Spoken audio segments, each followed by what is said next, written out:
Hey, here Koen, and today I'm going to review the entry of Norway at Eurovision 2021, Tix with the song Fallen Angel.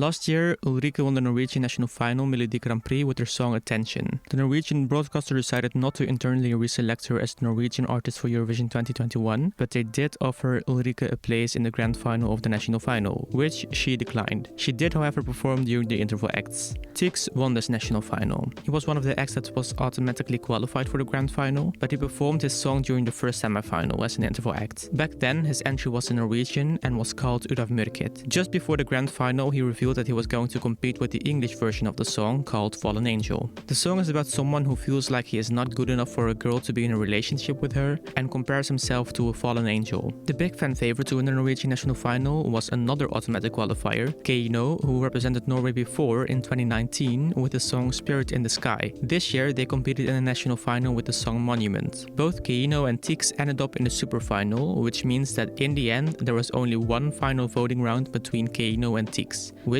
Tix won in the end. Even though you may not know him, you probably have heard a song written by Tix before. He wrote Sweet But Psycho by Eva Max, which in the Eurovision fandom has been repeated almost as many times as the fact that Malene Ernman is the mother of Greta Thunberg. Anyway, Tix received quite a lot of backlash after he won Melodi Grand Prix. First of all, because the fan favorite didn't win the national final, and there are still so many people in the Eurovision fandom that think that is an invitation to threaten an artist. Seriously, touch some grass and grow up. He has opened up about struggling with mental health and also talked about how he was considering to not compete in the national final anymore after the backlash that he received after the first semi-final in which he performed. Later, there was a controversy about the lyrics of a song that Tix had released back in 2015, which are very misogynistic. Apparently, this type of music is part of russemuziek, which is a genre that's popular among the youth in Norway. On the 25th of February, Tix posted this to his Instagram saying that the song was created to be played in a particular context and that he had never had the intention to hurt someone with the lyrics and wants to apologize to anyone who felt hurt because of the lyrics, and that he had 6 years to reflect on it and that he is now ready to say sorry. A bit more than a year ago he still performed the song, so I don't know if he would have made this apology if he wasn't called out for it or if he didn't win the national final. I'm of course not Norwegian, so I'm not familiar with the russemuziek culture, and I get that he apologized for that song, but I also understand that there are still people who don't support him because of those lyrics,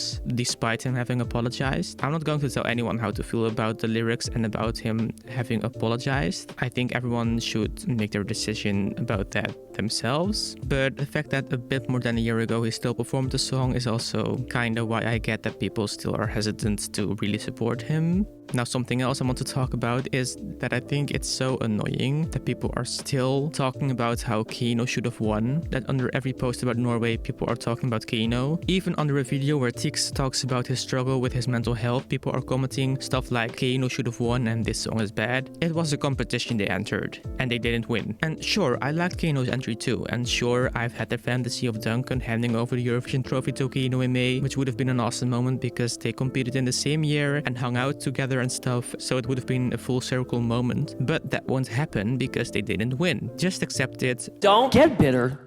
Just get better. Now about the song Fallen Angel itself, I'm not too sure how I feel about it. I prefer the Norwegian version for sure, and when I'm in the right mood I listen to Fallen Angel, but I don't do that often. It feels kinda dated to me, especially with the wings and the angel theme. I mean, we've seen that before on the Eurovision stage. I'm honestly not too sure about the chances of Norway at Eurovision this year. The song does sound a bit dated, I think, and Norway is also competing in the first semi-final, which is a very competitive semi-final. Apparently the wings that Tix wore during the national final will be on screen in Rotterdam, and I think that wings on screen usually translate better on TV than a costume with wings. Yet I still feel like Norway could possibly not stand out that much, you know? And even though I think there is a chance that he can qualify, right now I think there's more of a chance that he won't, but I guess we kind of have to wait until the rehearsals to really make a prediction, and I think that counts for almost every song in the first semi-final because it's really competitive. Also, I know I've mentioned it before, before, but I love that Norway is placed right after Cyprus in the running order, because those songs are basically one little storyline together. The entry of Cyprus talks about a woman being in a toxic relationship with someone she refers to as El Diablo, or the devil, and Norway's entry talks about someone who tells himself he's a fallen angel, aka Lucifer, aka the devil, and telling the girl he loves to let him go because he's not good for her. It's basically one story from two perspectives, which I love, and there's no way that wasn't done on purpose. There's no way that Norway and Cyprus weren't purposely put like that together. If both Cyprus and Norway qualify, I really hope that they will somehow still be put after one another in the grand final, because I would really like to see that storyline continue in the grand final if they both qualify. So to conclude, I'm not too sure if Norway will qualify this year, because the song does feel kinda dated, and it's also competing in a very strong semi-final. I personally also don't really know how I feel about it. One time I like it, the other time I skip it. It kinda depends on what mood I'm in, I guess. And that's all for now. Let me know what you think of the song in the comment section down below. Thank you so much for watching, and hopefully until next time,